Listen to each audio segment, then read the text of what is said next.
From Africa to New Zealand, the battle against COVID-19 continues across the world.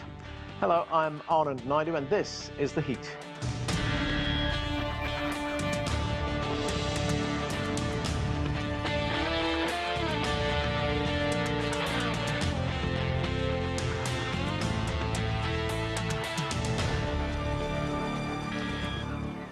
The number of coronavirus cases worldwide has surged past 2.5 million reported cases, and more than 175,000 people have died. The caseload is growing across the African continent amid fears that it could spread more aggressively there. Meanwhile, New Zealand remains one of the most successful countries battling the virus, and in the United States, more help is on the way for an ailing economy as the debate over when to reopen intensifies. We're opening up America again. 20 states representing 40% of the U.S. population have announced that they are making plans and preparations to safely restart their economies in the very near future. So that's 20 states. It's about 40% of our country. We will hear from two CGTN reporters covering Africa in a few minutes, but joining me now via Skype from Auckland, New Zealand is Shaun Hendy. He is a professor at the University of Auckland. With us too via Skype in Washington is Dr. Eric Feigl-Ding. He is an epidemiologist at the Harvard Chan School of Public Health. And also joining us in Washington is Steve Chaggaris. He is a political analyst and journalist. Welcome to all of you. And Steve, let me start with you. Let's start with the politics of what is taking place. Late last night, President Trump tweeted that he will suspend all immigration into the United States. In fact, that's going to be an executive order. We expect that executive order to be released tomorrow. But what's this all about? Well, this is the president playing politics, playing to his base, which I think he has been doing throughout his presidency, but also throughout this crisis, and he's basically signaling to his supporters that this is a moment to take advantage of in terms of immigration. I mean, for all intents and purposes, immigration has generally been halted already, but this is something that he can stand up on and say, this is a moment where we should not be letting people into this country and he's saying because of the coronavirus, and he's trying to take advantage of that politically. One other question, Stephen, that is the U.S. Congress has passed this $500 billion relief deal for small businesses. There will also be funding for hospitals and for coronavirus testing as well. What happens next? Well, it needs to pass Congress and then get signed by the president. But this is something where there is a big worry among small businesses that this money that they had been allocated in the last round has run out. And so Congress is now going to put more money into the till for small businesses to pay their employees to keep afloat during all of this. But Treasury Secretary Steven Mnuchin said today there's going to be another phase after this, and that's going to be more money spent by the government to really try to prevent a recession or depression moving forward. And so we'll have to see what's going to be in that phase 4. But it was harder getting this passed through Congress this round than it was the last time, and you can only imagine how much more difficult politically it's going to be for the president and for Congress to get something through the next time around. Eric, there's been a great deal of discussion and debate here in the United States on when to reopen the economy. We now hear that there are 3 states, southern states, Georgia, Tennessee, and South Carolina. Certain categories of stores will open in those states. In fact, in South Carolina, that has happened already, but in Georgia, it'll happen on Friday. And there'll be movies that'll be opening on Monday in Georgia as well. Is this a bit too premature, do you think? I absolutely think it's very premature. They have to realize just because you open it doesn't mean that people will come. What will actually make it safe is when you reassure the population that we have no more virus or a very contained virus by having enough testing. Testing, contact tracing, and quarantine. Those are the cornerstones. And not just testing once you get to the hospital, but testing as soon as someone gets sick, or even community-wide testing. That will reassure the population that it's actually safe to go out. Because right now, if you just go out without adequate testing, you're literally driving in the dark without headlights. Problem here, Eric, hasn't it become a bit political? And, we hear supporters of the president and supporters of those governors in the South clamoring for the economy to be reopened, and more cautious people who don't particularly support the president saying, no, this is very, very premature. Yeah, it's definitely too premature. All the public health scientists say you cannot open when the epidemic is still at its peak.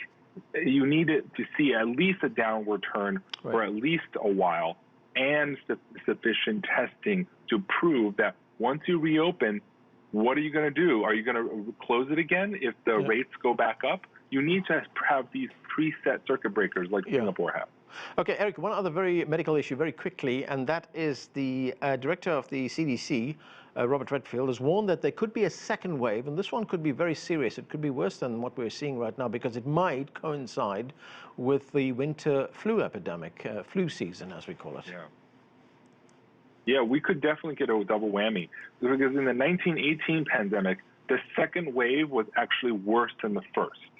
And for a wide variety of reasons, the second wave this time will the peaks of the flu and the peaks for the COVID will additively add together. And many people will be infected with both. And this is why together there's a potential good chance that we will have a double whammy and make the second a wave even worse than the first, especially since we won't have a vaccine ready for the general population. Okay, let's get Shaun Hendy into the discussion. And Shaun, New Zealand has been lauded for having done one of the best jobs in the world in controlling the spread of this coronavirus. How did the country do it? Yeah, I mean, we went into hard lockdown about a month ago. So we're in coming towards the end of week 4 of quite a strict lockdown. And the government announced on Monday that we'd have another week, and then we're going to relax our lockdown to a certain extent. It's still going to be a relatively strict lockdown, probably for another couple of weeks. So all up, we're expecting to be perhaps in a lockdown for about 6 weeks. But at the moment, we've got single-digit detections. So the number of cases announced over the last couple of days has been single digits. We had 6 yesterday. So you know, we've been very effective. A lot of that comes down to the leadership of our Prime Minister, Jacinda Ardern. She's been taking advice from experts, and she's got the leadership skills to have taken the country with her. There's a little bit of dissent, and of course we do have issues with our economy. How are we going to restart our economy? That's being discussed as well. But by and large, there's been a lot of public support for her actions. Steve, as we look at efforts here in the United States to reopen the economy, President Trump issued those guidelines last week on how this could happen. They happen in phases, up to 3 phases. I think it's up to 4 phases, actually. But I'm wondering whether we could see a patchwork response with some states reopening earlier, as we just heard from Eric, and others later, and not a national reopening. It's absolutely going to be a patchwork, and what you're seeing too is that some of these states that want to reopen sooner rather than later might not even meet the guidelines that the federal government has put out. So for instance, in Georgia, which is set to reopen later this week, they don't match the guidelines in terms of numbers of cases going down. And it's going to be really interesting to see, 1, from a medical standpoint, but 2, from a political standpoint, because clearly there is some pressure on governors, whether it's Republican governors or states that have Democratic governors where Republicans have come out and protested, to get things up and moving again for fear of the economy tanking or for fear of just being locked in for long periods of time. And so the polling right now is not showing that the majority of Americans want to see things opening up quickly. So we'll see what happens. It's almost like what's happening in Georgia and some of these other states maybe next week is going to be the canary in the coal mine in terms of politically how are people going to react nationally to all this, but also medically how are people going to react, and is this going to cause another spike? There's going to be a lot of people watching very, very closely, and there's a lot of fear among people that this is some of these states are moving too quickly. Yeah, I guess it's the point that Eric made, that the states may reopen, but the question is whether people will come. Eric, there are now more antibody tests being carried out. Why are these tests important? What do they tell us? And how will they actually influence the reopening timetable? Yeah, these antibody tests are right now what everyone's most excited about because they're not testing the virus directly. They're testing the antibodies, basically your body's immune system resistance markers to the virus. So if you have the SARS-CoV-2 antibodies, it means you previously had the virus and you've developed the antibody to recognize it and fight it off. And the hope is, the great hope, and pie in the sky right now still, is that it can offer potentially immunity passports or certifications that so-and-so is immune. But there's so much we don't know about it. We don't know how high of these antibodies you need in order to offer you immunity, how long this immunity lasts, or if it dissipates over a couple months, or is it good for a year or your lifetime. We don't know yet. And the tests in itself right now, they are all over the place. Some tests are testing all different kinds of coronaviruses, including the common cold. And some of the tests are not very stable. Some has too many false positives. And that's what people are arguing about right now with the Stanford-Santa Clara County study. There's potentially way too many false positives, and it's very unreliable still. So it needs to be perfected, and we need to figure out how does it really give you immunity. But potentially it holds really good promise. Shaun, what are New Zealand's plans for a controlled reopening? As you said, that lockdown has been extended for a week, but what do you expect will happen once the reopening starts? Yeah, well, we're looking at a very small number of cases now, and it's quite possible we'll be looking at 0 cases next week. Some of the things that are going to come back, there's a bit of a debate over whether schools will reopen, but it does look like a number of schools around the country will reopen. They've been shut for the last month. We'll still have to be practicing physical distancing, social distancing, so that will mean many of us are still working from home for a few weeks, but our construction industry will restart. So provided construction workers can stay and keep that 2-metre distance, they'll be able to resume construction projects. So that'll very slowly start to get the economy going again. Of course, New Zealand, we're a small country. We rely on the global economy a lot for our productivity, our exports. So we're going to take a big economic hit simply because the rest of the world, the economies are still very slow, and in particular tourism. We've got some very strict border controls. We're not stopping the flow of people, but you've got to come in. If you come in, you're in quarantine for 14 days. So obviously, we're not going to be seeing tourists for quite a long time. So people are looking forward to perhaps getting back to work, a little bit more life, perhaps having some of those kids not right under your feet at home, back at school. But we'll be very cautious about that. And I think if we see case numbers start to rise again, that we may have to go back into lockdown. All right, Steve, I want to get back to the politics of this. And if you look at in terms of optics, we see President Trump every day at these news conferences on television with his team, his coronavirus task force. There are some commentators who say that these are actually very thinly disguised campaign rallies. The question is, where are the Democrats? We don't see them. Where are the Democratic leaders? And where is Joe Biden, the presumptive Democratic nominee? Well, Joe Biden is home at his house in Delaware, in his basement, where he set up a broadcast studio, and he's trying to get out there and be on television and be part of the conversation. However, it's difficult. As the presumptive nominee, he doesn't really have a soapbox to stand on this in this crisis. He's also not an elected official currently. So there's really, other than putting some ads out and getting interviewed on television and doing some other things that he's trying to do on the internet and whatnot, there's not a lot he can do. Where are the Democratic leaders? You see Nancy Pelosi and Chuck Schumer out there, but they're not household names compared to Donald Trump. You mentioned Trump and his briefings every day, and his critics are saying, well, these are de facto campaign rallies and this is a benefit to him, but the polling has shown over the last few weeks that Trump's approval rating has gone down, and there's an argument to be made that the more he's out there, the less confidence people have in him. And so, it might not necessarily be all positive for the president. Yeah, might not be working for him. Well, we're going to have to leave it there. Thanks to all of you for joining us. Steve Chaggaris, Eric Feigelding, and Shaun Hendy. Thank you very much. Now we move to Africa, and although the number of cases and deaths there is still relatively low, there are fears that the worst may still be on the way. Earlier, I talked with CGTN correspondent Angelo Coppola in Johannesburg and Deji Badmus, who joined us from Lagos in Nigeria.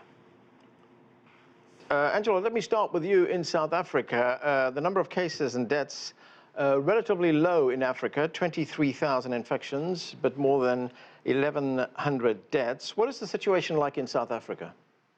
Well, look, the infection trend here in South Africa continues to increase, but that's mostly due to the increase in the scanning, the testing of the cases that has now moved into the communities, into the townships, into the general population. The trend still is not anywhere near other countries in the rest of the world, and it's also a bit of an enigma here because the death rate is also relatively low too. Gauteng is the country's economic capital. It's also the epidemic epicenter, and that's followed by the Western Cape province and KwaZulu-Natal in terms of infections.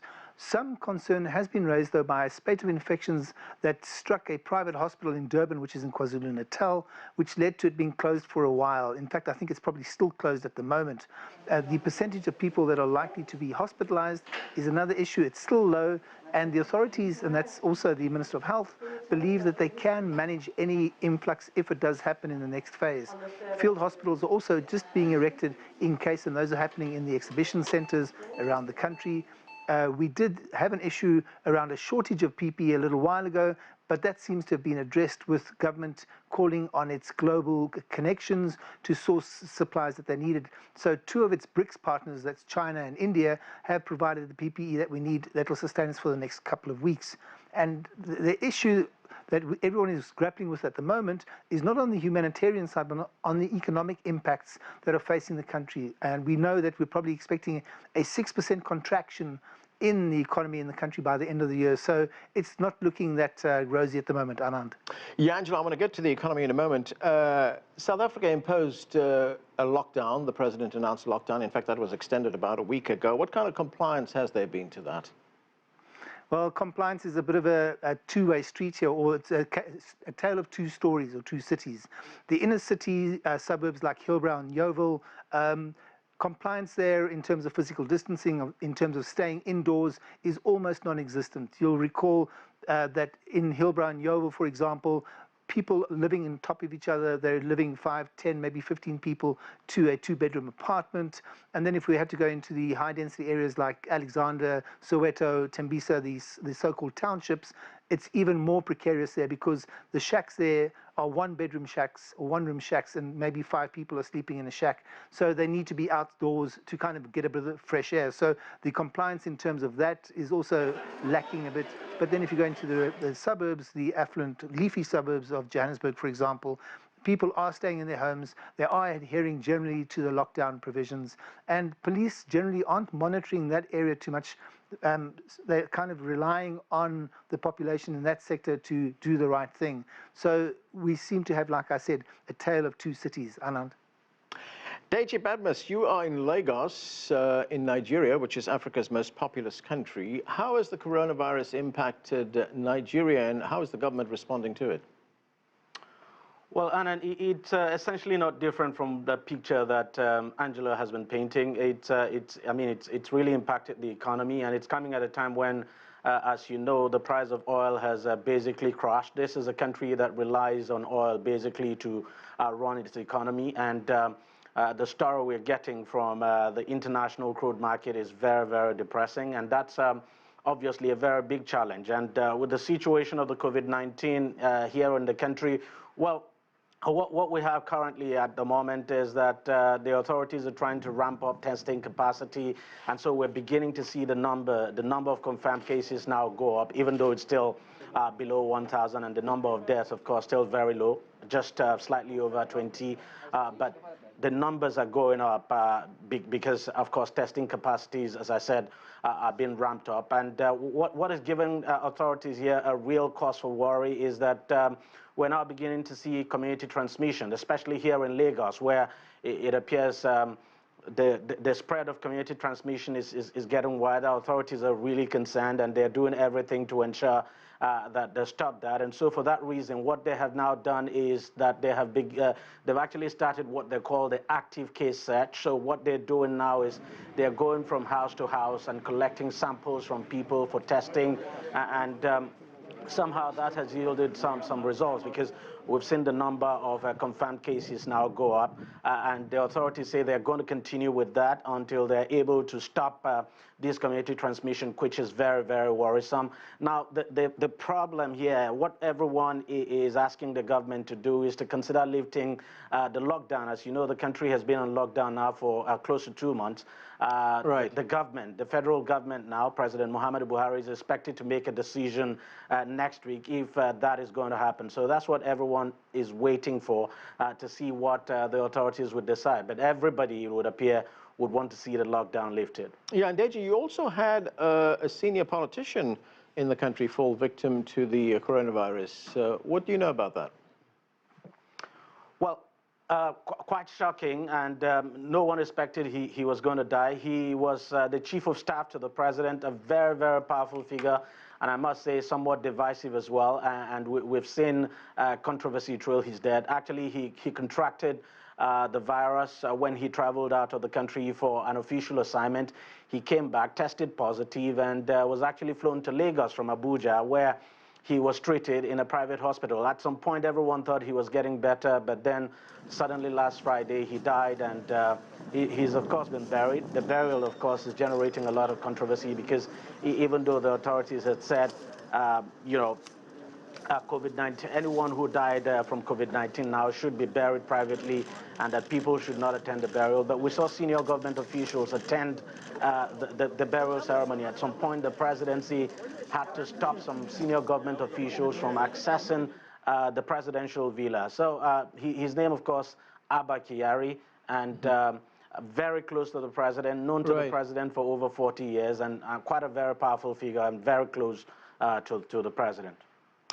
Angelo, there was a dire warning from the World Health Organization last week that if the coronavirus takes hold in Africa, there could be millions of people who would be infected. How seriously is that warning being taken? And is the continent prepared for, well, in terms of healthcare infrastructure, prepared for such an eventuality? Well, Anand, we're starting to see a coordinated approach happening. The AU chair, which is currently South Africa, in the face of Cyril Ramaphosa, has had several meetings with, and these are virtual meetings, so we haven't had any traveling around because the borders are closed, using social media platforms or social platforms. And so there's been a coordinated approach by the AU, for example, to get all the continent's leaders involved in working in the same direction. So we have started to see that coordinated approach being adopted, with neighbors implementing similar lockdown deadlines or programs jointly, which is a very important step, because what's happening is there's still some illegal transfer or movement of people between different countries. But in terms of the legal movement, that's not happening at all, and that's a good thing. It's the illegal movement of people across borders that's the problem, because obviously there's no testing, there's no scanning, and there's no isolation if a person happens to be infected. The governments are coordinating quite nicely, but there could be an issue in the sense, and we're seeing it starting to happen right now, with the South African mining industry starting to open up and ramp up its production schedules. There are miners in neighboring countries like Mozambique, Angola, Zimbabwe, and Namibia to a lesser extent. And for example, with Botswana, we understand that there could be an up to 6-month lockdown period enforced there, while South Africa is starting to move out of that lockdown phase. So there's a bit of an arbitrage that might be happening there, and that's concerning some government leaders. And so I don't know how they're going to work it out just yet, but in most other cases, the lockdowns between neighbors seems to be on a similar footing. So that could be one way to limit that the spread of the virus continentally, provided that the leaders of the different countries talk to each other and keep talking to each other. And that's what's going to be discussed tomorrow, in fact, which is on Wednesday, where Cyril Ramaphosa, as AU chair, is going to be talking to business leaders across the continent, all the wealthy business leaders, to see how they're going to deal with the virus and its impacts from an economic level. Anand? And Angela, I'm wondering how big a challenge would the health infrastructure face on the continent. The New York Times reported this past weekend that 10 African countries have no ventilators, and that in all, there are just a few thousand ventilators to serve hundreds of millions of people. Are leaders addressing this? It's being discussed on a regional basis. It's being discussed in country as well. One thing we have seen in South Africa, for example, is while there's an anxiety about the number of beds that we have available, obviously, and the number of ventilators, local producers and manufacturers in the auto sector, for example, are starting to apply their skills and product knowledge to develop ventilators to be used locally. But I mean, really, the bottom line is that you have less people in hospital than we anticipated initially. So people mostly will get infected and can be treated at home or in isolation areas like field hospitals. So there is that discrepancy between the percentage of people who are being infected and those that need to be hospitalized, and then those that need to be placed in ICU or in special care. So look, there is an issue in terms of infrastructure, in terms of health infrastructure. We don't know what's going to happen in phase 2 or phase 3 of this disease, if it goes the same trend as it has in other countries, or if it starts following a trend similar to South Africa, where we've seen a slight softening of the increase in the number of positive cases right now, Anand. Deji, as Angelo just told us, there are countries in Africa which would be facing a problem in terms of the provision of ventilators and other kinds of equipment. But there is something that countries, especially in West Africa, have that other countries in the world don't, and that is they have experience in fighting epidemics like this or pandemics like this. They fought Ebola, they fought the HIV virus. Is that experience helping in any way in this fight against the coronavirus? Absolutely, and that's what we've seen in Lagos. Lagos is a typical experience, and that's the reason why when Lagos had the index case, Lagos was actually prepared. So it did not take Lagos by surprise, but I can't say the same of other West African countries, because what we have seen over the period is that, look, COVID-19 has certainly exposed the failure of the leadership of Africa to invest in their healthcare infrastructure. And that's why quite a number of countries across the continent, if not all of the countries now, are struggling. But no doubt at all that the experience gained from managing Ebola, and of course Lassa fever is still a problem, and other viral diseases that we've actually confronted in this part of the world, it's actually helping. I'll give you a typical example. In the case of Lagos, for instance, because of its experience from the Ebola virus disease now, it actually had in place a testing laboratory when most countries across the West African sub-region now didn't have one. So there was a molecular laboratory in place, and that's the reason why the government in Lagos, for instance, was able to test and treat the index case of COVID-19. So no doubt at all that the experience is coming in handy. I believe it's the same thing if you go to places like the DRC, that's the Democratic Republic of Congo. I believe the experience would certainly help, because what we've learned from virologists is that, look, both diseases are almost similar, even though one is more infectious. So the experience definitely coming in handy, and official, I heard some health workers had actually been trained in the management of Ebola, and what we're being told is that, look, the management of both cases are actually similar. Deji Badmus, Angelo Coppola, thanks to both of you for joining us. And that is it for this edition of The Heat. I'm Anand Naidu in Washington, D.C. Thanks for being with us.